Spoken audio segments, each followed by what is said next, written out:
السلام علیکم ورحمۃ اللہ وبرکاتہ، نحمده ونصلی علی رسولہ الکریم، اما بعد فاعوذ باللہ من الشیطان الرجیم، بسم اللہ الرحمن الرحیم، رب اشرح لی صدری ویسر لی امری واحلل عقدۃ من لسانی یفقہوا قولی۔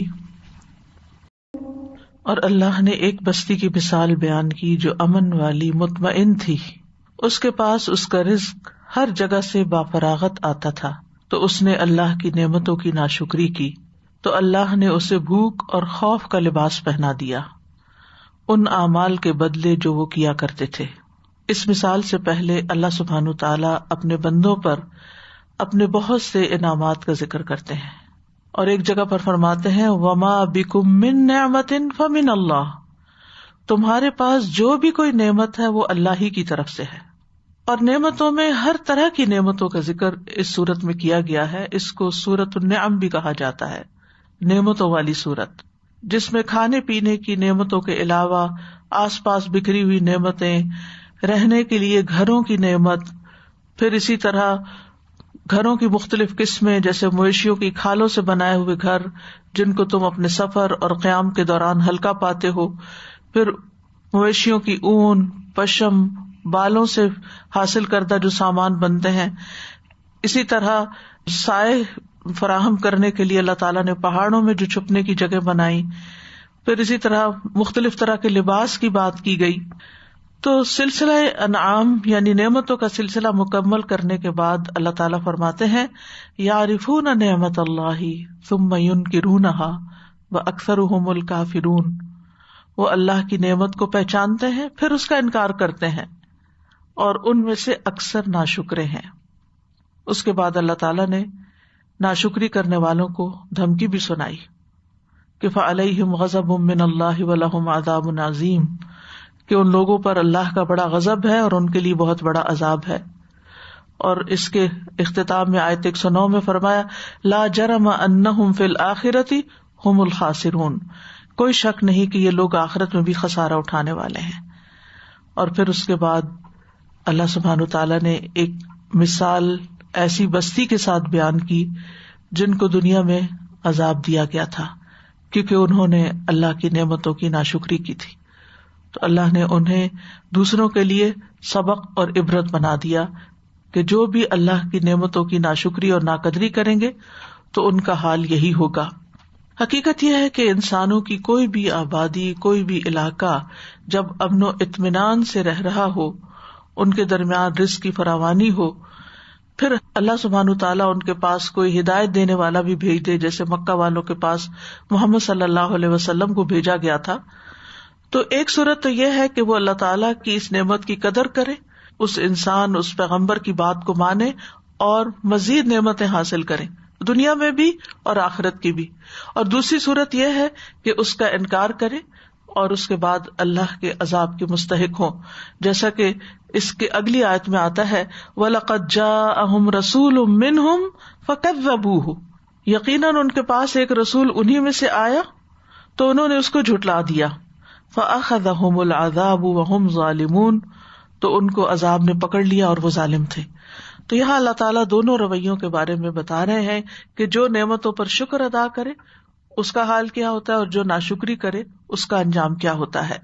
تو فرمایا وَضَرَبَ اللَّهُ مَثَلًا قَرْيَةً، ضرب کا لفظ مارنے کے لیے استعمال ہوتا ہے، لیکن اس کی اوریجن یہ ہے کہ یہ ضرب الدراہم سے ہے، یعنی پہلے زمانے میں لوگ سونے چاندی کے ساتھ کاروبار کیا کرتے تھے، یعنی لین دین میں سونا اور چاندی استعمال ہوتا، لیکن پھر کیا کیا لوگوں نے کہ اس کے اندر کھوٹ ڈالنی شروع کر دی، تو پھر اس کا حل یہ نکالا گیا کہ سکے بنائے گئے اور ان کے اوپر مہر لگا دی گئی، اسٹیمپ لگا دی گئی، تو اس کے لیے ضرب الدراہم کا لفظ استعمال ہوتا ہے تاکہ اس علامت یا وہ جو اسٹیمپ ہے یا جو مہر ہے اس کے اوپر لگی ہوئی، اس سے پہچان لیا جائے کہ اس سکے کی ویلیو کیا ہے، اور اس طرح دیکھتے ہی اس کو پہچان لیا جائے۔ تو اس سے پھر یہ بات آتی ہے کہ کسی مثال کو بیان کرنے کے لیے کہ مثال کو اس طرح چسپاں کیا جائے، اس طرح مارا جائے، اس طرح بیان کیا جائے کہ وہ دل و دماغ پر یعنی اسٹیمپ کی طرح راسخ ہو جائے یا اس کے اوپر اس کا ایک اثر رہ جائے، یعنی ایک طرح سے مہر لگ جائے. تو اللہ سبحانہ وتعالیٰ نے ایک مثال بیان کی کس طرح کہ وہ ذہن کے اندر ثبت ہو جائے. اور مثلاً مثل کے معنی ہے ایک بات جو دوسری سے ملتی جلتی ہو، یعنی مثال وہ چیز جس کے ذریعے دوسری بات کا مطلب واضح کیا جا سکے. اور مثال یہاں کس بات کی بیان ہو رہی ہے؟ قریۃً. قریہ کہتے ہیں اس جگہ کو جہاں لوگ جمع ہو کر آباد ہو جائیں. اسی طرح جمع ہونے والے لوگوں کو بھی قریہ کہا جاتا ہے. اور یہاں قریہ سے مراد اہل القریہ ہیں، بستی والے، کیونکہ بستی سے مراد بستی والے ہی اصل میں ہوتے ہیں. جیسے آتا نا واسأل القریۃ، بستی سے پوچھ لیجیے، مراد کیا ہے؟ بستی والوں سے پوچھ لیجیے. اور پھر یہ کہ اللہ سبحانہ تعالیٰ نے یہاں ضرب بیان کی ماضی کا صیغہ استعمال کیا ہے. ماضی کا صیغہ عام طور پر اس لیے استعمال ہوتا ہے کہ گویا کہ یہ بات اگرچہ ماضی میں ہو چکی لیکن یہ آج بھی تمہارے حال پر منطبق ہوتی ہے، یعنی ایسا آئندہ بھی ہو سکتا ہے. جیسے اتا امر اللہ، اللہ کا حکم آ گیا، یعنی ماضی میں آ بھی چکا لیکن اب پھر آنے کو ہے اگر تم نے وہی روش اختیار کی. اور یہ بستی ہے کون سی؟ اس کے بارے میں مفسرین کے دو اقوال ہیں. بعض کہتے ہیں کہ اس سے مراد کوئی خاص اور معین بستی نہیں تھی، یہ ہر اس قوم کی مثال ہے جنہوں نے انکار اور ناشکری کے ساتھ اللہ کی نعمتوں کا سامنا کیا. جیسے ماضی میں بھی ہم دیکھتے ہیں کہ جن بستیوں پر عذاب آیا وہ بستیاں بھی اپنے تہذیب و تمدن میں بڑی شان و شوکت والی تھی. قوم فرعون کو آپ دیکھیں، پھر اسی طرح قوم نوح، قوم صالح، قوم عاد اور سمود کی بستیاں، یہ ساری بستیاں وہ معمولی بستیاں نہیں تھیں. ان کے اندر بہت ترقی تھی، بہت نعمتیں تھیں اور بہت کچھ دنیاوی فائدے اللہ نے ان کے اندر رکھے تھے. قوم سبا کو آپ دیکھ لیجیے، ان کی بستی کیسی تھی. لیکن جب اللہ کے رسول ان کے پاس آئے تو انہوں نے رسولوں کا انکار کیا، تو اللہ سبحانہ وتعالیٰ نے اس انکار کی پاداش میں ان کے اوپر عذاب بھیجا. اور بعض علماء کے نزدیک اس سے مراد مکہ کی بستی ہے، جو ان آیات کے یعنی ان آیات کے نزول کے قریب ہی اللہ تعالیٰ اس کی مثال بیان کر رہے ہیں. لیکن راجح رائے یہی ہے کہ نکرہ کا لفظ استعمال ہوا قریۃً، جس سے مراد کوئی بھی بستی ہو سکتی ہے جو بھی اس طرح کا عمل کرے، یعنی ناشکری کا عمل کرے. کانت آمنۃً مطمئنۃً، وہ بہت امن والی مطمئن بستی تھی، یعنی اس بستی کے لوگوں کے اندر بڑا امن تھا، سکون تھا، اطمینان تھا. اور امن کا معنی ہوتا ہے نفس کے اندر اطمینان کا ہونا، کوئی قلق، بے چینی، بے سکونی نہ ہو، اندر کوئی خلجان نہ ہو. جیسے آتا ہے وَلِتَطْمَئِنَّ بِهِ قُلُوبُكُمْ، کہ تمہارے دلوں کو تسلی حاصل ہو. وَلَٰكِن لِيَطْمَئِنَّ قَلْبِي، لیکن یہ کہ میں دیکھنا چاہتا ہوں کہ میرے دل کے اندر اطمینان ہو. اسی طرح نفس مطمئنہ کا لفظ بھی آتا ہے یا ایتھا النفس المطمئنہ.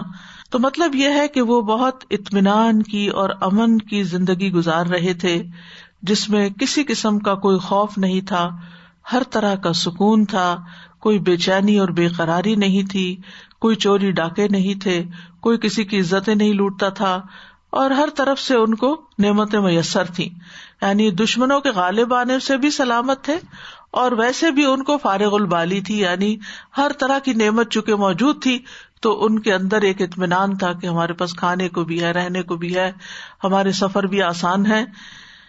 اور اس اعتبار سے اگر ہم دیکھیں تو مکہ کی بستی میں یا مکہ میں یعنی دنیا میں سب سے زیادہ امن و امان پایا جاتا ہے. اللہ سبحانہ تعالیٰ نے خاص طور پر حرم کو امن والا بنایا ہے، جس کا ذکر سورۃ القصص میں آتا ہے اولم نمکن لہم حرما آمنا، کیا ہم نے انہیں ایک با امن حرم میں جگہ نہیں دی. ایک اور جگہ پر آتا ہے العنکبوت میں اولم یروا انا جعلنا حرما آمنا ویتخطف الناس من حولہم، کیا انہوں نے دیکھا نہیں کہ بے شک ہم نے ایک امن والا حرم بنایا جبکہ لوگ ان کے ارد گرد سے اچک لیے جاتے ہیں، یعنی باقی بستیوں کے اندر وہ امن نہیں ہے. سورۃ قریش میں آتا ہے وآمنہم من خوف، کہ اللہ نے انہیں خوف سے بچا کر امن عطا کیا تھا. سورۃ آل عمران میں آتا ہے ومن دخلہ کان آمنا، جو اس میں داخل ہو گیا امن والا ہو گیا. وَإِذْ جَعَلْنَا الْبَيْتَ مَثَابَةً لِلنَّاسِ وَأَمْنًا، جب ہم نے اس گھر کو لوگوں کے لیے بار بار پلٹ کے آنے کی جگہ اور سراسر امن بنایا. تو اس امن اور اطمینان کے بعد، یعنی امن اوور آل بستی کے اندر اور اطمینان قلب، ان دونوں نعمتوں کے بعد، یعنی باہر بھی امن اور اندر بھی امن چین. اور کیا تھا ان کے پاس؟ یأتیہا رزقہا رغدا من کل مکان، ان کے پاس ان کا رزق و فراغت کھلا ہر طرف سے آتا تھا. رزق جو ہے وہ عطیہ ہوتا ہے، وہ بخشش ہوتی ہے، چاہے دنیاوی ہو یا اخروی ہو، جو انسان کو نصیب ہوتی ہے. اور خاص طور پر رزق کہا جاتا ہے اس چیز کو جو کھانے سے تعلق رکھتی ہے. اسی طرح علم کو بھی رزق کہا گیا، محبت کو بھی رزق کہا گیا، مال و جاہ، یہ سب چیزیں رزق ہوتی ہیں. اور یہاں رزق سے مراد غذا ہے، یعنی ان کا رزق جو ہے ان کے پاس کھانے پینے کی چیزیں وافر مقدار میں موجود تھی. رغدن، رغد کا لفظ جو ہے اور رغید، اس سے مراد ہوتا ہے پاکیزہ اور وسعت والی زندگی. عیش رغد و رغید. اور ارغد القوم کا مطلب ہے لوگوں کا راحت و آرام میں زندگی بسر کرنا. اور یہاں مراد کیا ہے؟ وسیع اور خوشگوار. یعنی رغد وہ رزق ہوتا ہے جو زیادہ بھی ہو اور خوشگوار بھی ہو. جیسے سورۃ البقرہ میں آتا نا، آدم اور حوا علیہ السلام کو اللہ تعالیٰ نے فرمایا تھا وَكُلَا مِنْهَا رَغَدًا حَيْثُ شِئْتُمَا، دونوں اس میں سے کھاؤ جہاں سے چاہو، یعنی کھلا. اسی طرح ہر چیز جب وسعت سے ملتی ہے، یعنی کوئی روک ٹوک نہیں، کوئی اس کی سپلائی بند نہیں ہوتی، اس کا حصول آسان ہوتا ہے، اس کا خریدنا، اس کی اویلیبلٹی ہوتی ہے، تو اس کے لیے بھی یہی لفظ استعمال ہوتا ہے. اور پھر من کل مکان، ہر طرف سے، چاروں طرف سے. ایک ہوتا ہے کہ لوکلی کوئی چیز پروڈیوس کی جائے، کوئی لوکل فیکٹری سے نکلے یا لوکل زمین پر زراعت میں سے کوئی چیز کھانے پینے کی حاصل ہو. اور ایک ہوتا ہے کہ دنیا کے ہر خطے سے اور ہر علاقے سے نعمتیں، ہر طرح کے پھل اور کھانے پینے کی اور استعمال کی چیزیں آسانی سے میسر ہوں، یعنی آمد و رفت کے بھی ذرائع ہوں اور ساری نعمتیں خوب آتی ہوں. من کل مکان، اور یہ کثرت کے لیے استعمال ہوا کل کا لفظ جو ہے. اور اس لحاظ سے بھی اگر دیکھیں تو مکہ میں ہر طرف سے پھل آتے تھے. جتنے بھی لوگ حج کے لیے یا عمرے کے لیے سارا سال سفر کرتے تھے، وہ اپنے ساتھ طرح طرح کی غذائیں اور طرح طرح کے پھل لے کر آتے تھے. یعنی یہ ہر دور میں ہوتا رہا. اور یہی وجہ ہے کہ وہاں ہر طرح کی چیزیں، ہر قسم کے مسالہ جات، ہر طرح کے ڈرائی فروٹس، ہر طرح کی استعمال کی چیزیں، یو نیم اٹ. اب بھی یہی حال ہے اور پہلے بھی یہی صورت حال تھی کہ اللہ سبحانہ وتعالیٰ نے ان کو ہر طرح کی نعمتیں دی تھی. جیسے سورۃ القصص میں آتا ہے اولم نمکن لہم حرما آمنا یجبا الیہ ثمرات کل شیء رزقا من لدنا، کیا ہم نے انہیں ایک باامن حرم میں جگہ نہیں دی جس کی طرف ہر چیز کے پھل کھینچ کے لائے جاتے ہیں ہماری طرف سے روزی کے لیے. اور حضرت ابراہیم علیہ السلام نے دعا بھی کی تھی وَإِذْ قَالَ إِبْرَاهِيمُ رَبِّ اجْعَلْ هَٰذَا بَلَدًا آمِنًا وَارْزُقْ أَهْلَهُ مِنَ الثَّمَرَاتِ، کہ اے اللہ اس جگہ کو امن والا بنا دے اور اس کے رہنے والوں کو پھلوں کا رزق دے. اور ایک اور جگہ پر آتا ہے فَاجْعَلْ أَفْئِدَةً مِّنَ النَّاسِ تَهْوِي إِلَيْهِمْ وَارْزُقْهُم مِّنَ الثَّمَرَاتِ، لوگوں کے دل ایسے کر دے کہ ان کی طرف مائل رہیں، یعنی محبت کا رزق بھی ان کو دے اور انہیں پھلوں سے رزق عطا فرما. یعنی روحانی رزق بھی اور جسمانی بھی اور جذباتی بھی، یعنی ہر طرح کی نعمتیں ان کو نصیب ہوں. ان نعمتوں کو پا کر کرنا کیا چاہیے تھا انہیں کہ جب اللہ کے رسول صلی اللہ علیہ وسلم ان کے پاس آئے اللہ کا پیغام لے کر تو وہ ان کی پکار پہ لبیک کہتے، لیکن انہوں نے ناشکری کی، ناقدری کی. پھر آپ صلی اللہ علیہ وسلم نے ان کے لیے بد دعا کی جس کے نتیجے میں انہیں سخت قحط کا سامنا کرنا پڑا. فَكَفَرَتْ بِأَنْعُمِ اللَّهِ، کفرہ کا لفظی معنی ہوتا ہے کسی چیز کو چھپانا. رات کو بھی عربی میں کافر کہا جاتا ہے کیونکہ وہ چیزوں کو چھپا لیتی ہے. کاشتکار کو بھی کافر اسی لیے کہا جاتا ہے کہ وہ زمین میں بیج ڈالتا ہے. لیکن اصطلاح میں کفر کا معنی نعمت کی ناشکری کر کے اسے چھپانا ہے، اور اسی طرح کسی چیز کا انکار کر دینا، حق کو چھپانا، انکار کرنا. بِأَنْعُمْ، انعم جو ہے یہ نعمت کی جمع ہے، اور ایک قول یہ بھی ہے کہ یہ نعما کی جمع ہے. جس طرح بأسا کی جمع اب اس ہے، نعما کی انعم ہے. فکفرت بانعم اللہ، تو انہوں نے نعمتوں کی ناقدری کی، نعمتوں کو چھپا دیا، نعمتوں کی ناشکری کی. یعنی جو ان کو اللہ تعالیٰ نے رزق دیا تھا اس کی بھی پرواہ نہیں کی. پھر جو رسول آیا وہ قرآن لایا اور اس کا جو وجود تھا ان کے درمیان ان کی رہنمائی کرنے کے لیے، ان سب چیزوں کا انہوں نے انکار کر دیا، ان کو جھٹلا دیا اور ان کی مخالفت شروع کر دی. سب سے عظیم نعمت نبی صلی اللہ علیہ وسلم کی آمد کی نعمت تھی. وما ارسلناک الا رحمۃ للعالمین، جو ان کے لیے رحمت کا پیغام بن کر آئے تھے. لیکن انہوں نے کیا کیا؟ نعمت کو کفر میں بدل دیا. جیسے سورۃ ابراہیم میں آتا ہے، الم تر الی الذین بدلوا نعمت اللہ کفرا واحلوا قومہم دار البوار. کیا آپ نے ان لوگوں کی طرف نہیں دیکھا جنہوں نے اللہ کی نعمت کو ناشکری سے بدل دیا اور اپنی قوم کو ہلاکت کے گھر لا اتارا؟ تو وہ کیا تھا؟ فَأَذَاقَهَا اللَّهُ لِبَاسَ الْجُوعِ وَالْخَوْفِ، کھانے کی جگہ جوع اور امن کی جگہ خوف. فَأَذَاقَ، اذاق چکھایا، ذوق سے. ذوق تھوڑی چیز کو کھانے یا چکھنے کے لیے بھی استعمال ہوتا ہے، زیادہ چیز کھانی ہو تو عقل لفظ استعمال ہوتا ہے. تو اللہ سبحانہ وتعالیٰ نے عذاب کے لیے ذوق کا لفظ استعمال کیا ہے.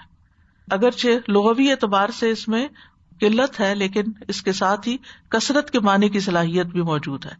یعنی لغوی اعتبار سے قلیل چیز کے کھانے کے لیے استعمال ہوتا ہے، لیکن آپ نے دیکھا ہوگا کہ کچھ چیزیں تھوڑی سی بھی چکھ لی جائے نا تو ان کا ذائقہ جو ہے یا ان کا جو احساس ہے، جیسے کوئی کڑوی چیز یا کوئی کھٹی چیز یا مرچیں، جیسے اب مرچ آپ تھوڑی سی بھی کھا لیں تو آپ دیکھیں کہ کتنی دیر تک آپ کو چکھا ہی ہوتا ہے آپ نے اس کو، لیکن آپ کے اوپر اس کے اثرات موجود ہوتے ہیں یعنی دیر تک. فَأَذَاقَهَا اللَّهُ لِبَاسَ الْجُوعِ، اللہ نے اس کو بھوک کا لباس چکھا دیا. یعنی لباس تو وہ چیز ہوتی ہے جو پہنی جاتی ہے. قَدْ أَنزَلْنَا عَلَيْكُمْ لِبَاسًا یواری سوآتکم، ہم نے تم پر لباس اتارا تاکہ تمہاری سطر ڈھانکے. یعنی لباس وہ چیز ہوتی ہے جو انسان کو پورے کا پورا چھپا لیتی. تو یعنی ہر وہ چیز جو انسان کے اوپر پردہ ڈال دے اس کو لباس کہتے ہیں. جیسے میاں بیوی ایک دوسرے کا لباس ہوتے ہیں، ایک دوسرے کے عیبوں کو ڈھانپتے ہیں. لیکن کس چیز کا لباس پہنا دیا ان کو؟ الجوع، بھوک کا. یعنی بھوک ان پہ مسلط کر دی، اوپر سے نیچے تک ان پہ چھا گئی. جیسے لباس اوپر سے نیچے تک انسان پہنتا ہے، ایسے ہی بھوک ان پر چھا گئی. ویسے تو بھوک پیٹ میں لگتی ہے نا، یعنی پیٹ خالی ہوتا ہے اور معدے کو تکلیف پہنچتی ہے، جب وہ اس میں کھانا نہیں رہتا تو بھوک لگ جاتی ہے. لیکن یہ صرف معدے تک نہیں رہی، اللہ نے ان کو لباس پہنا دیا بھوک کا. یعنی ان کی صرف کھانے پینے کی کمی نہیں ہوئی بلکہ بہت ساری چیزیں ان کی زندگی سے ختم ہو گئیں. اور نہ صرف یہ کہ بھوک بلکہ خوف بھی ان کے اندر آ گیا. خوف جو ہے یہ امن کی ضد ہے نا، یعنی اللہ سبحانہ وتعالیٰ نے ان کے امن کو خوف سے بدل دیا. خوف، بندوں سے بھی خوف، چیزوں سے بھی خوف، جگہوں سے بھی خوف، ہر چیز سے خوف، ہر طرف خوف چھا گیا. اذاقہم اللہ، یعنی مزہ چکھا دیا اللہ نے ان کو. لباس یعنی اس چادر کا، اس پردے کا، اس پوری کیفیت کا جو اس نے ان کو ڈھانپ لیا تھا، کسی چیز کو متاثر کیے بغیر نہیں چھوڑا. اور یہ بستی والوں کی ناشکری کی وجہ سے ہوا کہ ان کا امن اور رزق چھین لیا گیا. امن اور رزق تو جو بھی قوم، اگرچہ کہتے ہیں کہ مکہ کی بستی کی طرف اشارہ ہے، لیکن حقیقت یہ ہے کہ جو بھی بستی اور جو بھی قوم اور جو بھی علاقہ اور جو بھی گھرانہ ناشکری کا رویہ اختیار کرتا ہے تو اللہ سبحانہ وتعالیٰ اس سے امن و اطمینان اور اس کا رزق چھین لیتے ہیں. پھر اس میں آپ دیکھیے کہ اگر اس سے مراد مکہ لیا جائے، یعنی وہ ایک ایگزامپلری بستی جس میں سب سے زیادہ امن ہے، اور پھر کس طرح خوف ان پہ آیا، تو اس کو لے کے پھر اس کو تعویل خاص اگر اس کی یہ لی جائے، اور تعویل عام کیا ہے، یعنی عام تفسیر کیا ہے کہ پھر کسی بھی بستی پر اس کا اطلاق ہو سکتا ہے، دنیا کے کسی بھی ملک پر. تو مکہ میں کیا ہوا تھا، کس واقعے کی طرف اشارہ ہے اس میں؟ اس قحط کی طرف جو انہیں پہنچا تھا، کہ کہتے ہیں کہ انہوں نے اونٹ کی جو روئی سی ہوتی ہے نا، وہ خون میں بھگو کے وہ کھاتے تھے. یعنی کھانے کی کوئی چیز نہیں ملتی تھی. عبداللہ بن مسعود بیان کرتے ہیں کہ نبی صلی اللہ علیہ وسلم نے جب کفار قریش کی سرکشی دیکھی تو آپ نے بد دعا کی، اے اللہ ان پر 7 برس کا قحط نازل فرما، جیسا قحط تو نے یوسف علیہ السلام کے دور میں بھیجا تھا. تو ایسا قحط پڑا کہ ہر چیز تباہ ہو گئی، لوگ چمڑا اور مردار تک کھا گئے. بھوک کی شدت کا یہ عالم تھا کہ آسمان کی طرف نظر اٹھائی جاتی تو دھوئیں کی طرح معلوم ہوتا. آخر مجبور ہو کر ابو سفیان رسول اللہ صلی اللہ علیہ وسلم کی خدمت میں حاضر ہوئے اور عرض کی، اے محمد صلی اللہ علیہ وسلم، آپ لوگوں کو اللہ کی اطاعت اور صلہ رحمی کا حکم دیتے ہیں، اب تو آپ کی قوم برباد ہو رہی ہے، اس لیے آپ اللہ سے ان کے حق میں دعا کیجیے. تو بہرحال نبی صلی اللہ علیہ وسلم کی دعا سے پھر یہ قحط دور ہو گیا. اور خوف کس چیز کا تھا؟ جب نبی صلی اللہ علیہ وسلم ہجرت کر کے مدینہ آ گئے تو پھر ان لوگوں کو یعنی مکہ والوں کو یہ خوف رہتا تھا کہ کہیں آپ طاقت نہ پکڑ جائیں اور پھر ہمیں آ کے دبوچ نہ لیں. اور بالآخر وہی ہوا کہ مکہ فتح ہو گیا اور ان کو ہزیمت اٹھانی پڑی.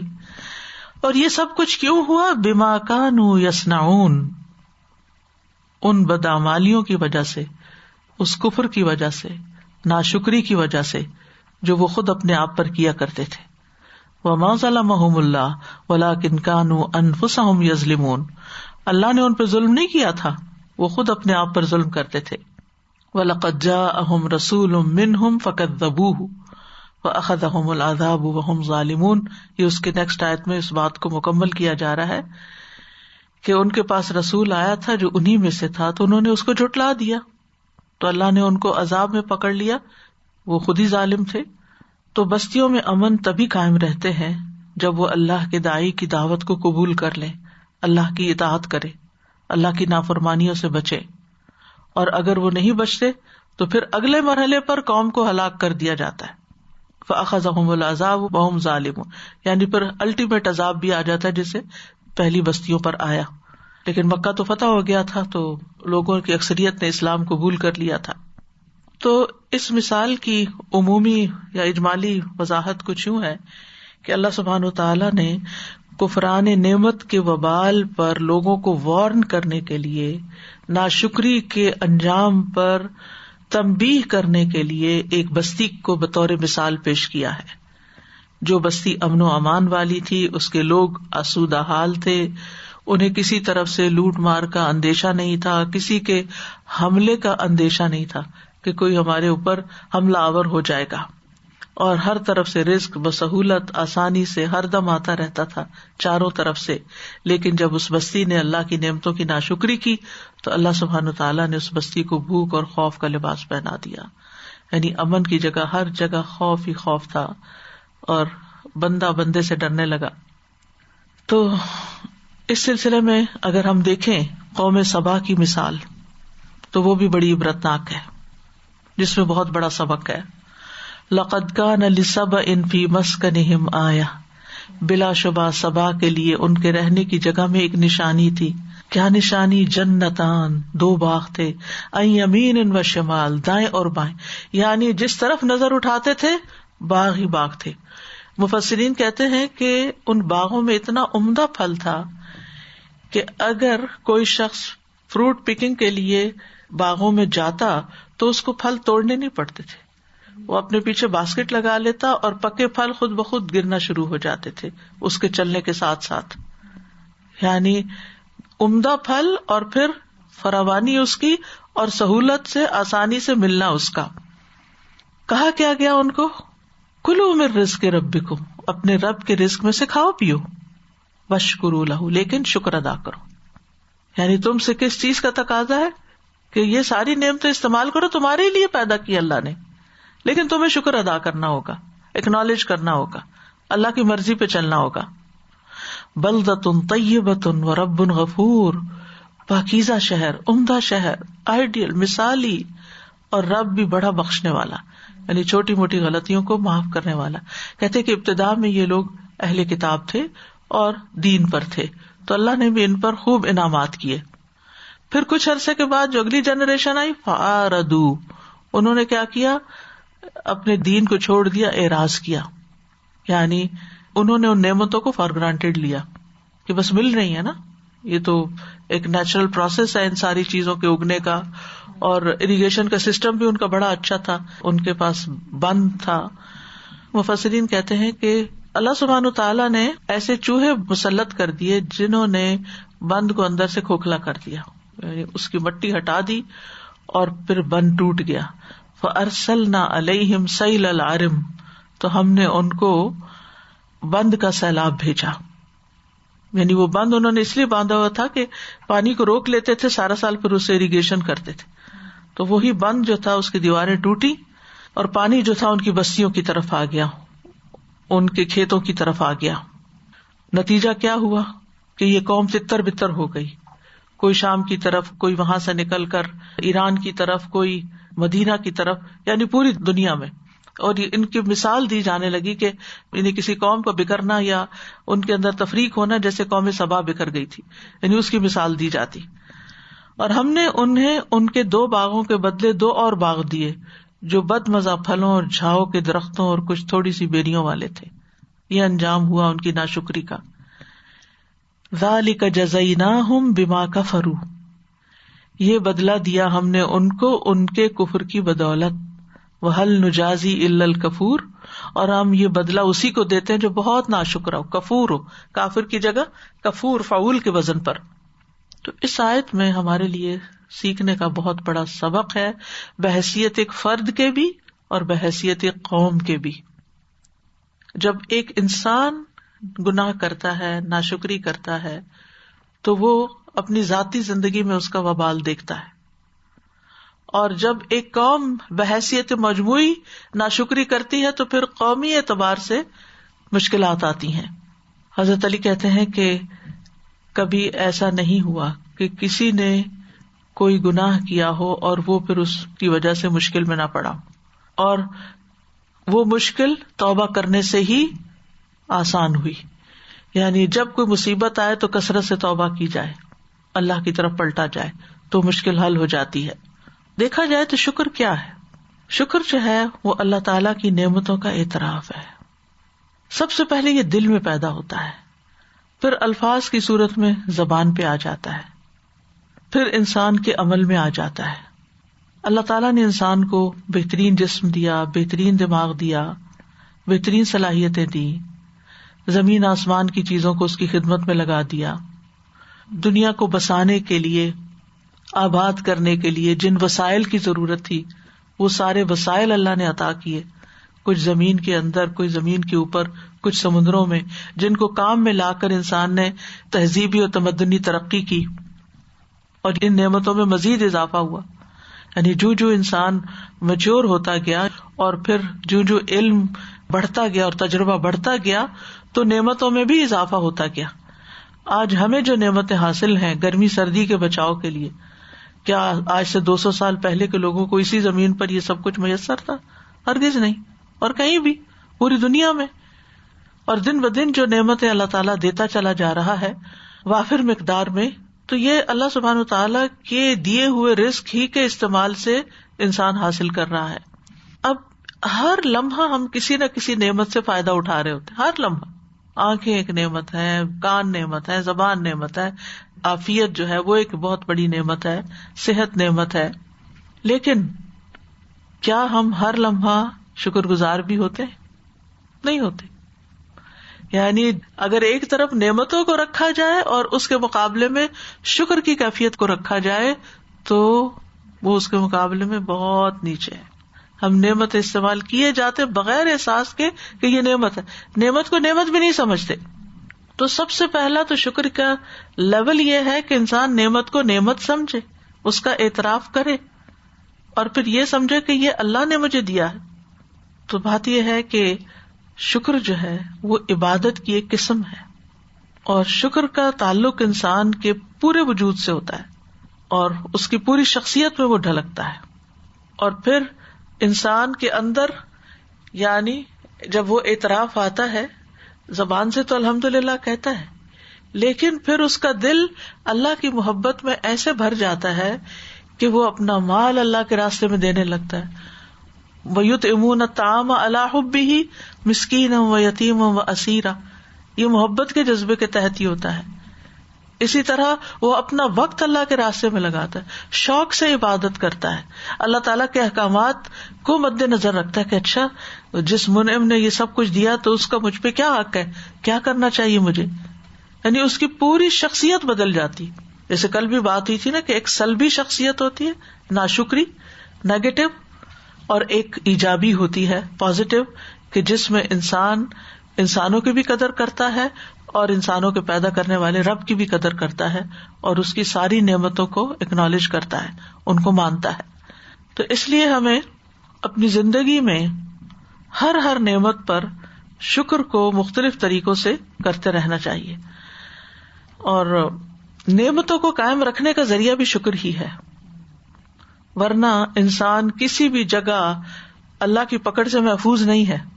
آپ دیکھیں اگر پورے گلوب کا جائزہ لینا تو کچھ علاقے ایسے ہیں جو شدید گرم ہیں, کچھ ایسے جو شدید ٹھنڈے ہیں, کچھ ایسے جو 6 مہینے اندھیرا رہتا ہے اور 6 مہینے سورج رہتا ہے, کچھ ایسے ہیں کہ جہاں پر صحرا ہی صحرا ہے, بارشیں نہیں ہوتی, کچھ ایسے ہیں کہ جہاں پر انسان رہ ہی نہیں سکتا. جیسے اب یہ قوم سبا کی بستی والا علاقہ ہے, دوبارہ کبھی کو نہیں بسا. اسی طرح قوم عاد کا علاقہ, سمود کی بستیاں, قوم لوط کا علاقہ, کوئی نہیں بسا. پھر اسی طرح یہ ہے کہ کہیں پر بھی انسان کو مکمل تحفظ نہیں سوائے اس کے کہ اللہ کی حفاظت میں ہو. کچھ علاقے ایسے ہیں جہاں مسلسل زلزلے آتے ہیں اور بڑے بڑے زلزلے آتے ہیں. اگر انسان وہاں سے ٹریول کر کے کہیں اور جانا چاہے تو وہاں سیلاب آتے ہیں, کہیں ہریکینز آتے ہیں, کہیں کچھ ہے کہیں کچھ ہے. انسان کی زندگی خطرات سے خالی نہیں ہے, لیکن اگر انسان شکر گزار رہے تو جہاں بھی ہے امن میں ہے. اور یاد رکھیے امن اور سلامتی اللہ کی نعمتوں میں سے بہت بڑی نعمت ہے جس کی ہمیں قدر کرنی چاہیے. ورنہ ہمارے پاؤں کے نیچے جو زمین ہے نا, اس کے اندر اتنا لاوا کھول رہا ہے کہ وہ اگر کسی بھی جگہ سے پھٹ نکلے تو ہم میں سے کوئی نہ بچے.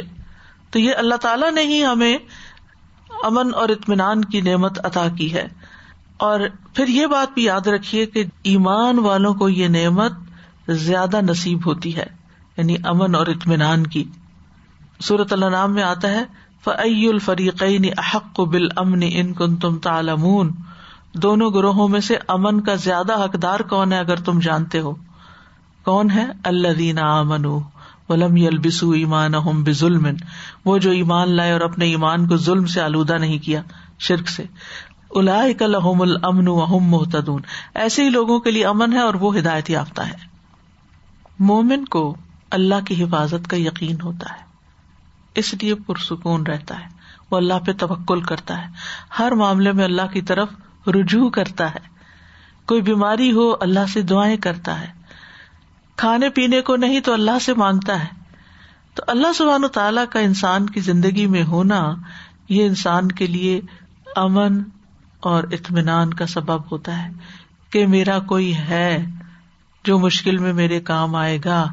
وہ اللہ کو اپنا سہارا سمجھتے ہیں, اور اگر اللہ کی رسی نہیں تھامی ہوئی, اللہ کا سہارا نہیں تھاما ہوا, تو پھر انسان امن میں ہو ہی نہیں سکتا, قلق کا شکار ہوگا. اور پھر یہ کہ اللہ سبحانہ وتعالیٰ اپنے محبوب بندوں کو عذاب نہیں دیتا, بلکہ ان پر جو تکلیف آتی ہے وہ آزمائش ہوتی ہے ان کے لیے, تاکہ ان کے درجات کی بلندی ہو. شکر ادا کرنے کے لیے بہت ضروری ہے کہ جب بھی کسی نعمت کا احساس ہو تو فقط ہی اس بات کا احساس ہو کہ مجھے میرے رب نے دی ہے. کوئی آپ کی تعریف کرتا ہے کسی بنیاد پر, آپ نے کوئی کھانا بہت اچھا پکایا, آپ نے کوئی کام بہت اچھا کیا, کسی کی مدد کی, تو کوئی آپ کو اپریشیٹ کرنے لگتا ہے کہ فلاں شخص تو بڑا ہی قابل ہے. اب وہ جو سنتا ہے تو فخر اور غرور کا شکار نہ ہو, یعنی تعریف سننے والا جب تعریف سنے تو وہ کیا کہے, ھذا من فضل ربی لیبلونی ااشکر ام اکفر, یہ تو میرے رب کا فضل ہے, مجھے آزما رہا ہے کیا میں اس پہ شکر گزار ہوتا ہوں یا ناشکری کرتا ہوں. تو یاد رکھیے کہ ہر خیر اللہ کے ہاتھ میں ہے اور اسی کی طرف سے ہے, لہذا ہمیں اسی کی طرف رجوع کرنا چاہیے, اسی کا شکر ادا کرنا چاہیے. پھر یہ کہ نعمتوں کو شمار نہیں کیا جا سکتا. زمین ایک نعمت ہے, آسمان نعمت ہے, پہاڑ نعمت ہے, ہواؤں کا چلنا نعمت ہے, بارش نعمت ہے, کشتیوں کا چلنا نعمت ہے, سواریاں ہمارے لیے نعمت ہے, مویشی جانور ہمارے لیے نعمت ہے, کھانے پینے کی چیزیں جو مختلف قسم کی ہیں جن میں پھل بھی ہیں اور غلہ بھی ہے، اناج بھی ہے اور گوشت بھی ہے اور دودھ بھی ہے اور بے شمار قسم کی چیزیں. یہ ساری چیزیں نعمت ہیں. لباس ایک نعمت ہے، اللہ سبحانہ تعالیٰ نے اس کو اتارا اور طرح طرح کی اس کے ذریعے انسان خوبصورتی اختیار کرتا ہے. مختلف رنگوں کا لباس، مختلف مٹیریل کا لباس، پھر کائنات کے اندر ہر چیز میں رنگ کا ہونا، یہ بذات خود کتنی بڑی نعمت ہے، اور اسی سے ایک چیز دوسرے سے ڈسٹنگوش بھی ہوتی ہے.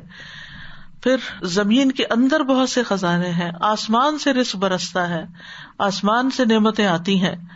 ہماری زندگی خود ایک بہت بڑی نعمت ہے، ہمارے جسمانی اعضاء بہت بڑی نعمت ہے، صحت اور وقت بہت بڑی نعمت ہے. رسول اللہ صلی اللہ علیہ وسلم نے فرمایا 2 نعمتیں ایسی ہیں اکثر لوگ ان کی قدر نہیں کرتے، ایک تندرستی اور دوسرے فراغت. پھر اسی طرح طبیعت کا خوش ہونا، یعنی دل کی خوشی اور اطمینان، کسی چیز سے لذت حاصل ہونا، یہ بھی ایک نعمت ہے. نبی صلی اللہ علیہ وسلم ایک مجلس میں آئے کہ آپ کے سر پہ پانی کا اثر تھا، یعنی آپ غسل کر کے آ رہے تھے. تو ہم میں سے بعض لوگوں نے عرض کیا آج ہم آپ کو دیکھ کر خوش ہو رہے ہیں، یعنی آپ آئے ہیں. اور تو آپ نے فرمایا ہاں اللہ کا شکر ہے. پھر لوگوں نے خوشحالی کا ذکر کیا کہ اللہ نے ہمیں بہت نعمتیں دی ہیں. تو آپ نے فرمایا متقی آدمی کے لیے دولت مند ہونے میں کوئی حرج نہیں، اور متقی کے لیے صحت دولت سے بہتر ہے، کیونکہ صحت ہوگی تو بہت سی نیکیوں کے کام کر سکے گا. اور آپ نے فرمایا طبیعت کا خوش ہونا بھی اللہ کی نعمت ہے کہ ہمیں خوشی محسوس ہو. وطیب النفس من النعم. اور کتنی دفعہ ہمیں یہ نعمت نصیب بھی ہوتی ہے لیکن اس پر ہم اللہ کا شکر ادا نہیں کرتے. جب اداسی اور پریشانی ہوتی پھر اللہ کو یاد کرتے ہیں. پھر آپس کی محبت اور الفت جو بندوں کے درمیان ہے وہ بھی ایک نعمت ہے، یعنی والدین کو اولاد سے محبت جو ہوتی، یعنی دل میں پیار ٹھاٹھے مار رہا ہوتا ہے. اسی طرح دوستوں سے محبت، رشتہ داروں سے محبت، انسانوں سے، جو پیٹس ہم نے رکھے ہوئے ہوتے ہیں، باغوں کو دیکھ کے خوشی کا ہونا، یہ ساری چیزیں نعمت ہیں. اولاد ہو، مال ہو، یہ ساری چیزیں. پھر سب سے بڑی نعمت تو نعمت اسلام ہے، رسول کا بھیجا جانا، قرآن کا ملنا. قل بفضل اللہ وبرحمتہ فبذلک فلیفرحوا ھو خیر مما یجمعون. اسی طرح قرآن و سنت کی تعلیمات جو ہیں یہ سب بھی نعمت ہے. سورۃ البقرہ میں آتا ہے وَاذْكُرُوا نِعْمَتَ اللَّهِ عَلَيْكُمْ وَمَا أَنزَلَ عَلَيْكُمْ مِنَ الْكِتَابِ وَالْحِكْمَةِ. اور اللہ کے احسان کو یاد رکھو جو اس نے تم پر کیا اور جو تم پر کتاب و حکمت نازل کی جس کے ذریعے وہ تمہیں نصیحت کرتا ہے. تو قرآن ہو یا سنت ہو، اس میں جتنی بھی باتیں ہیں ہمارے لیے ایک ایک آیت نعمت ہے اور ایک ایک حکم نعمت ہے اور ایک ایک ڈائریکشن جو ہمیں دی گئی ہے، جو رہنمائی ہماری کی گئی ہے، چاہے قرآن میں ہو یا نبی صلی اللہ علیہ وسلم کی حدیث میں ہو، وہ ساری کی ساری نعمت ہے. پھر اللہ سبحانہ وتعالیٰ نے ہمیں ایک مکمل دین دیا. الیوم اکملت لکم دینکم واتممت علیکم نعمتی، کہ آج میں نے تمہارا دین کامل کر دیا اور اپنی نعمت تمام کر دی. یعنی پورا دین جب مل گیا تو سمجھے ہر طرح کی نعمتیں مل گئی. یعنی جب تک انسان کے پاس صرف مادی نعمتیں ہیں نا، دنیا کی دولت اور نعمت، وہ ادھوری نعمتیں ہیں. جب انسان کی زندگی میں دین آتا ہے، قرآن آتا ہے اور پھر اس کو وہ پوری طرح سمجھ لیتا ہے تو نعمت کی تکمیل ہو جاتی ہے. پھر آپ دیکھیے دین کی آسانیاں بھی نعمت ہے کہ مختلف اوقات میں جب ہم کچھ احکامات پر عمل نہیں کر سکتے تو یہ سب کچھ کیا ہے، اگر محسوس کریں تو نعمت ہے. یہ چند ایک نعمتیں اس لیے گنوائی ہیں کہ یہ وہ چیزیں ہیں جن سے ہمارا دن رات واسطہ پڑتا ہے اور ہم ان کو بعض اوقات نعمت کی بجائے اپنے لیے زحمت سمجھ رہے ہوتے ہیں، دین کو مشکل سمجھ رہے ہوتے ہیں کہ ہے دین پر عمل کرنا پڑے گا، اس سے بھاگتے ہیں. بعض اوقات انسانوں سے بھاگتے ہیں کہ یہ کوئی کام نہ کہہ دیں ہمیں، غریبوں سے بھاگتے ہیں کہ کہیں یہ ہم سے کچھ سوال نہ کر لیں، یا اسی طرح اور بہت ساری چیزیں، حالانکہ وہ بھی ہمیں نیکی کا ایک موقع دینے کے لیے آتے ہیں. کسی نعمت کا بعض اوقات چلے جانا وہ بھی ایک نعمت ہے، کیونکہ اللہ سبحانہ وتعالیٰ اس کے بدلے میں ہمیں صبر کی جو توفیق عطا کرتے ہیں اور پھر اس کے بدلے میں جو اس سے بہتر عطا کرتے ہیں وہ ہمارے لیے ایک بہت بڑی نعمت ہوتی ہے. یعنی صبر کیا ہے، انما یوفی الصابرون اجرہم بغیر حساب. تو ہمیں نعمتوں کا شکر ادا کرنا چاہیے. امام ابن قیم کہتے ہیں کہ شکر تمام منازل سے اونچا ہے، جتنی بھی منزلیں ہیں نا ان میں سب سے اونچا بلند مقام رکھتا ہے. یہ نصف ایمان ہے، ایمان کے 2 حصے، آدھا شکر ہے آدھا صبر ہے، اور شکر 5 قواعد پر مبنی ہے. نمبر 1 شکر کرنے والے کا مشکور کے لیے عاجزی اختیار کرنا. دوسرا اس سے محبت کرنا. تیسرا اس کی نعمت کا اعتراف کرنا. چوتھا اس نعمت کی وجہ سے اس کی تعریف کرنا. اور پانچواں اس نعمت کو ناپسندیدہ کاموں میں استعمال نہ کرنا، یعنی منعم نے جو چیزیں پسند نہیں کی اس میں استعمال نہیں کرنا. تو گویا شکر کے اندر مزید 5 چیزیں آ گئی: عاجزی، محبت، نعمت کا اعتراف، دینے والے کی تعریف اور اس کا صحیح استعمال.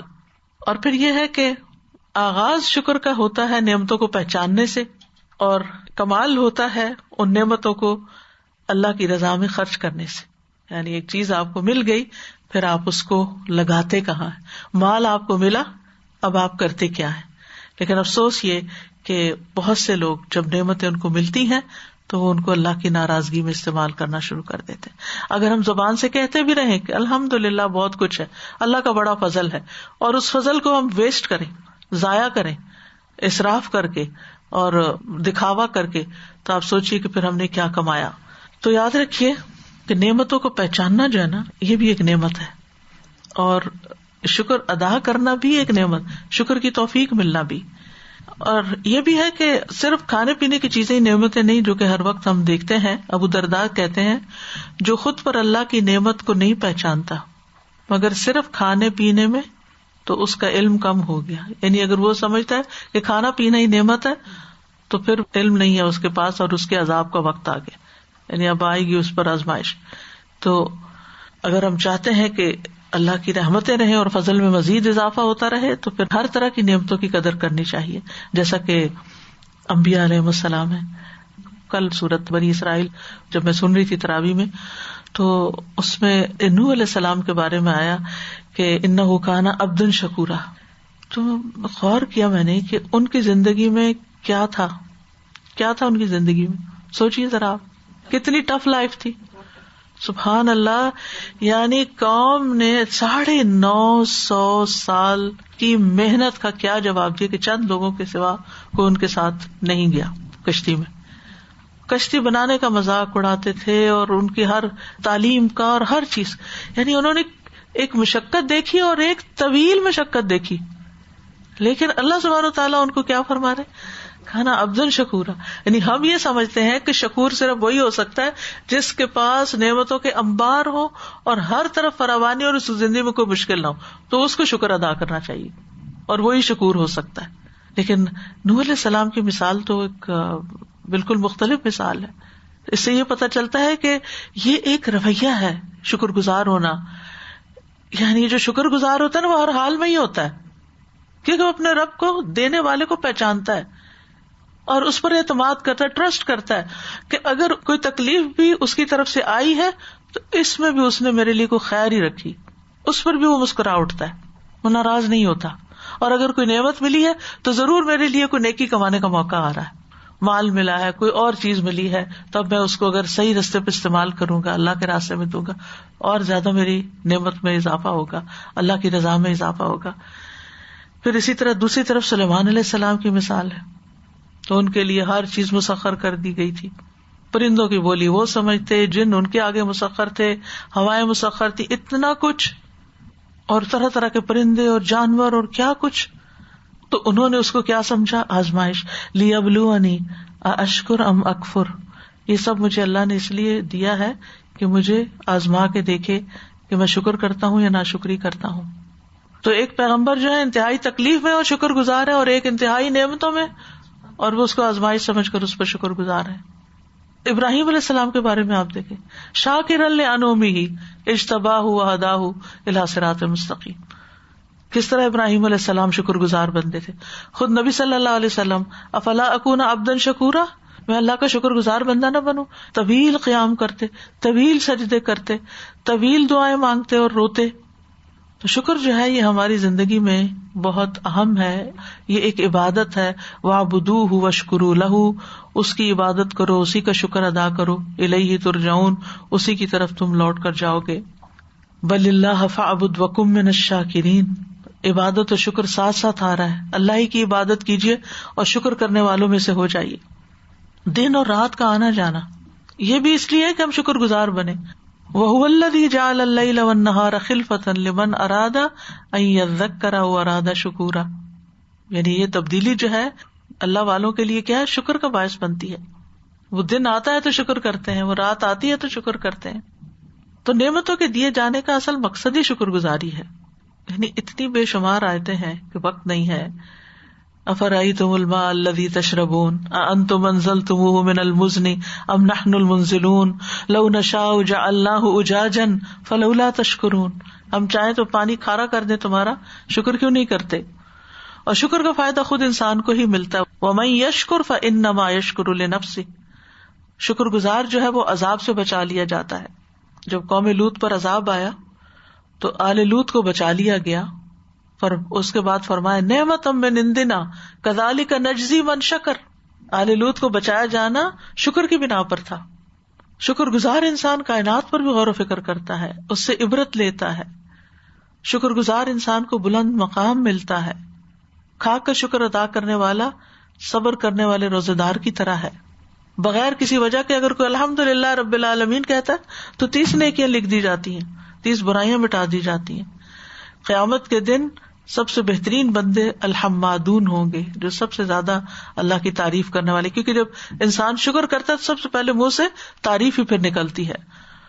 اور قیامت کے دن شکر گزاری کے بارے میں بھی پوچھا جائے گا کہ جو نعمتیں دی تھی ان کا ساتھ پھر کیا کیا تم نے. لیکن مشکل یہ ہے کہ ہمارے لیے سب سے بڑی رکاوٹ ہی شیطان نے یہ ڈالی ہوئی ہے کہ ہم شکر گزار نہ بنے. اس نے جب قسم کھائی تھی انسانوں کو بہکانے کی تو کہا تھا کہ وَلَا تَجِدُ أَكْثَرَهُمْ شَاكِرِينَ، یعنی شیطان جو ہے وہ انسان کو شکر گزار نہیں ہونے دیتا.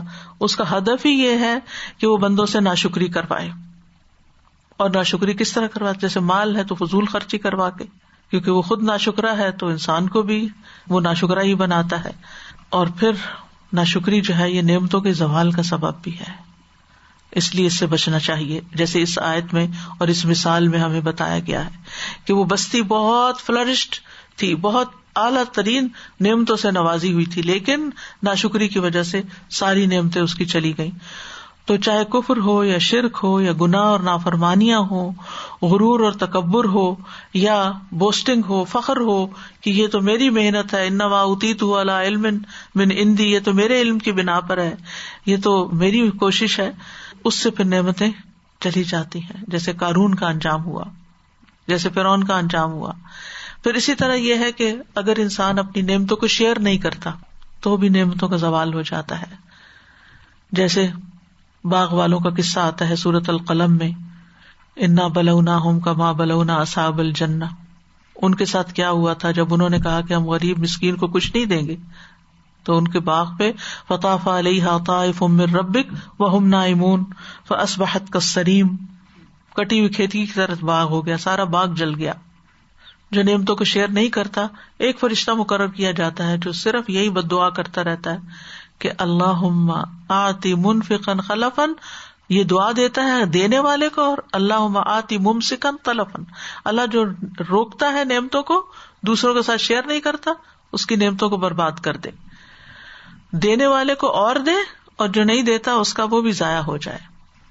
تو نعمت روکنے سے نعمت چھن جاتی ہے. اور اس میں وہ خوبصورت حدیث ہے، نبی صلی اللہ علیہ وسلم نے فرمایا اللہ اپنے بندوں کو نفع پہنچانے کے لیے کچھ لوگوں کو بطور خاص نعمتیں عطا کرتا ہے. یعنی وہ ان کو ویسا ذہن دیتا ہے، ویسا ماحول دیتا ہے، ویسی اپرچونٹیز دیتا ہے، ہر طرح کی وہ نعمتیں سمیٹ لیتے ہیں، چاہے علم کی ہو، چاہے مال کی ہو، چاہے اولاد ہو یا کوئی بھی. اللہ تعالیٰ ایسے وسائل اور ذرائع اس بندے کے لیے پیدا کر دیتا ہے کہ جس میں اس کو خوب نعمتوں سے نوازا جاتا ہے. لیکن یہ ساری کی ساری چیز اس کے لیے امتحان ہوتی ہے. تو فرمایا کچھ لوگوں کو بطور خاص نعمتیں عطا کرتا ہے، اگر وہ خرچ کرتے رہتے ہیں، دیتے رہتے ہیں، تو وہ انعامات برقرار رہتے ہیں، یعنی ان کی نعمتوں میں اضافہ ہوتا رہتا ہے. اور اگر وہ رک جائیں کہ لوگ اتنا دے چکے ہیں، بس کافی، انف از انف، بہت ہو گئی، اب کب تک دیتے رہنا ہے ان کو، تو وہ ان سے سلب کر کے، ان سے لے کے دوسروں کو عطا کر دیتا ہے. اللہ تعالیٰ اپنی جناب سے بھی دوسروں کو دے سکتا ہے، لیکن ان سے لے کے، یعنی وہ ٹرانزیشن ہو جاتی ہے، کسی اور کی طرف منتقل ہو جاتی ہے، اس بندے سے چلی جاتی ہے. بعض اوقات ہم بندوں کی قدر نہیں کرتے، والدین کی قدر نہیں کرتے، حالانکہ اللہ تعالیٰ نے کیا حکم دیا، انشکر لی ولوالدیک، لیکن ہم ان کی روک ٹوک کو یا ان کے بڑھاپے کو یا ان کی بیماری کو اپنے لیے وبال جان سمجھتے ہیں اور ان کا شکر ادا نہیں کرتے، ان کے ساتھ احسان کا رویہ اختیار نہیں کرتے، جس کے نتیجے میں کیا ہوتا ہے کہ اللہ تعالیٰ ان کی خدمت کا کام کسی اور سے لے لیتا ہے، کسی اور کو سعادت بخش دیتا ہے، ان کی دعائیں کسی اور کے لیے ہو جاتی ہیں، ان کا انتظام کچھ اور کر دیتا ہے. تو اس لیے نعمتوں کو شیئر کرتے رہنا چاہیے، ورنہ ناشکری سے حال وہی ہوتا ہے جو اس بستی کا ہوا جس کا یہاں پر ذکر کیا گیا. تو کرنے کے کام یہ ہے کہ سب سے پہلے تو ہم نعمتوں کا اعتراف کریں، پھر نعمتوں پہ شکر ادا کریں. سب سے افضل شکر الحمدللہ ہے، اور نعمت ملنے پر الحمدللہ کہنا اس کا بہترین نعم البدل ہے.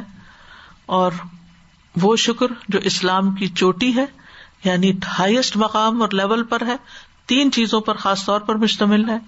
دل کا اللہ کی تمام نعمتوں کا اعتراف کرنا، جو خود کو ملی ہو یا کسی کو بھی ملی ہو، یعنی کسی کو بھی اگر ملا ہے تو اس پہ بھی اللہ کا شکر ہے کہ اللہ نے اس کو اولاد دی، اللہ کا شکر ہے اللہ نے اس کو جاب دی، اللہ کا شکر ہے اللہ نے اس کو اپنا نیا گھر دیا. یعنی کسی کی نعمت پر حسد نہیں کرنا بلکہ اس پر بھی شکر. دوسری بات یہ کہ نعمتوں کا اظہار کرنا، فَأَمَّا بِنِعْمَةِ رَبِّكَ فَحَدِّثْ، اس کا اظہار کرنا اور ان کی بنا پر اللہ کی حمد کرنا. آپ دیکھیں آج حالات یہ ہے کہ کسی کے پاس ملینز بھی ہے نا، تو جب اس سے پوچھا جائے کیسی گزر بسر ہو رہی، کچھ نہ پوچھو مہنگائی کا حال کیا ہے، ہر وقت نیگیٹو جملہ بولیں گے، ہر وقت کوئی ایسی بات کرے. اتنا اللہ نے دیا، یہ سوچو کہ اللہ نے دیا کیا ہے. اگر مہنگائی ہے تو اس کے باوجود تم خرید سکتے ہو، مہنگائی ہوئی تو کیا ہوا. آپ دیکھیے کہ کتنے ہی ملٹی ملینرز ایسے ہوتے ہیں کہ جنہوں نے ایسی لیبرز کا خون نچوڑا ہوتا ہے کہ جن کو تھوڑی تھوڑی تنخواہ دے کے ان سے کام لے کے وہ مالدار بنے ہوئے ہوتے ہیں. اگر وہ بےچارے بیمار ہو جائیں یا کام نہ کر سکیں تو جس طرح ان کو ریجیکٹ کیا جاتا ہے اور جس طرح ان کو ذلیل کیا جاتا ہے، ایک عجیب تکلیف دہ چیز ہے. تو ضروری ہے کہ انسان نعمتوں کا اظہار بھی اچھی طرح کرے اور ان کو حقداروں کے ساتھ شیئر بھی کرے. اور تیسری چیز جو خاص طور پر آتی ہے کہ اللہ تعالیٰ کی اطاعت اور عبادت کا رویہ اختیار کیا جائے. ابن قیم کہتے ہیں دل کا شکر عاجزی انکساری کے ساتھ ہوتا ہے، زبان کا شکر تعریف اور اعتراف کے ساتھ ہوتا ہے، اور اعضاء کا شکر اطاعت اور فرمانبرداری کے ساتھ ہوتا ہے. ساری باتوں کا خلاصہ کر دیا ابن القیم نے. دل کا شکر عاجزی اور انکساری سے، زبان کا شکر تعریف اور اعتراف کے ساتھ، اور اعضاء کا شکر اطاعت اور فرمانبرداری سے. انسان اگر شکر کے لیے ساری زندگی سجدے میں پڑا رہنا تو شکر ادا نہیں ہوتا. ہر لمحے اور ہر سانس پہ اور ہر لقمے پہ اور ہر مشروب کے گھونٹ پہ شکر ادا کرنا واجب ہے، لیکن ہم کر نہیں پاتے. آنکھ، کان، دل، دماغ، سارے اعضاء، کسی ایک عضو کو چھوٹی سی کوئی تکلیف ہوتی ہے تو ہم بیکار ہو جاتے ہیں. اور پھر یہ ہے کہ شکر کی ادائیگی میں اپنے فرائض کی ادائیگی نہ بھولیں. اطاعت کے کاموں میں اپنے فرائض اور ذمہ داریاں، چاہے فرائض نماز کے ہوں یا روزے کے، یا پھر جو ہماری کوئی جاب ہے یا کام ہے یا ڈیوٹی ہے یا پیرنٹس کی حیثیت سے یا باقی زندگی میں جو فرائض ہیں. اور پھر یہ کہ بندوں کے بھی شکر گزار ہوں. اللہ کے شکر گزار ہونے کے ساتھ ساتھ ایک ماحول پیدا کریں شکر گزاری کا، کہ ہر شخص دوسرے کے لیے گریٹفل ہو. اگر بچے بھی کوئی اچھا کام کر کے لاتے ہیں، کوئی خدمت کرتے ہیں، تو ان کی بھی شکر گزاری کی جائے. نبی صلی اللہ علیہ وسلم نے فرمایا جو لوگوں کا شکریہ ادا نہیں کرتا وہ اللہ کا بھی نہیں کرتا. اللہ کے انعامات اور احسانات کو بیان کرنا شکر ہے اور اس کو چھوڑنا ناشکری ہے. اس سے یہ ترغیب کی حدیث ہے. پھر اسی طرح یہ ہے کہ نعمتوں کا ذکر کرنا جو ہے یہ شکر گزاری ہے، لیکن نعمتوں پر فخر کرنا جو ہے، تکبر کا اظہار کرنا، یہ ناشکری ہے. جو آتا ہے نا اما بنعمت ربی کا فحدث، تو اگر انسان ذکر کرتا ہے کہ اللہ کا شکر ہے، اللہ نے یہ بھی دیا ہے، اللہ نے وہ بھی دیا ہے، سارا اللہ ہی کا فضل ہے، اور اللہ کی طرف انسان منسوب کرتا رہتا ہے، اور فخر کرنے والا اللہ کی طرف منسوب کرنے کی بجائے اپنی طرف منسوب کرتا ہے اور ساتھ لوگوں کے سر پہ چڑھتا ہے. پھر اسی طرح یہ ہے کہ قناعت جو ہے یہ بھی شکر میں ہے، یعنی تھوڑا بھی ملے تو رونے نہیں بیٹھ جانا چاہیے کہ تھوڑا کیوں ہے، اس پہ بھی شکر ادا کرتے رہے، وہ بھی زیادہ ہو جائے گا. اور شکر کے لیے زبان سے اللہ کا ذکر بھی کرتے رہیں، اللہ سے دعائیں بھی مانگتے رہیں. تو اللہ سبحانہ وتعالی ہم سب کو شکر کی نعمت عطا کرے، ہم شکر گزار بندے بنائے. رب اجعلنی لک شکارا لک ذکارا لک رہابا لک مطواعا الیک مخبتا ابواہا منیبا رب تقبل توبتی واغسل حوبتی. اللہ سبحانہ وتعالی ہمیں اپنا بہترین شکر ادا کرنے کی توفیق عطا فرمائے اور ہمیں اطمینان قلب نصیب کرے، ہمارے ماحول اور معاشرے کے اندر امن عطا فرمائے. اللہ تعالیٰ اس بیماری کو دور کر دے.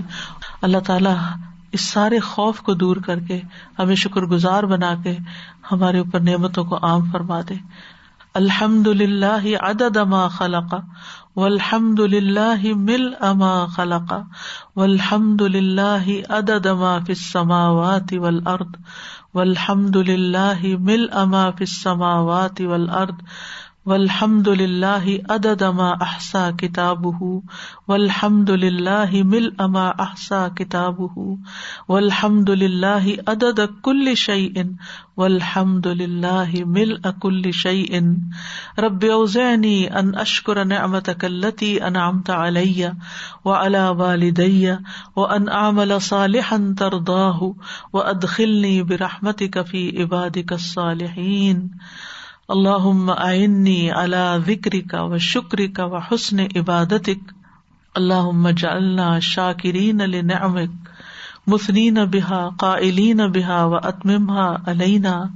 اللہ ہمیں اپنی نعمتوں کا شکر گزار بنا، اس کی تعریف کرنے والا بنا، اس کا قائل بنا دے اور ان نعمتوں کو ہم پہ مکمل کر دے. اے اللہ تو ہمیں توفیق عطا کر کے ہم ہر حال میں تیرا شکر ادا کریں اور نعمتوں کے زوال سے تو ہمیں بچانا.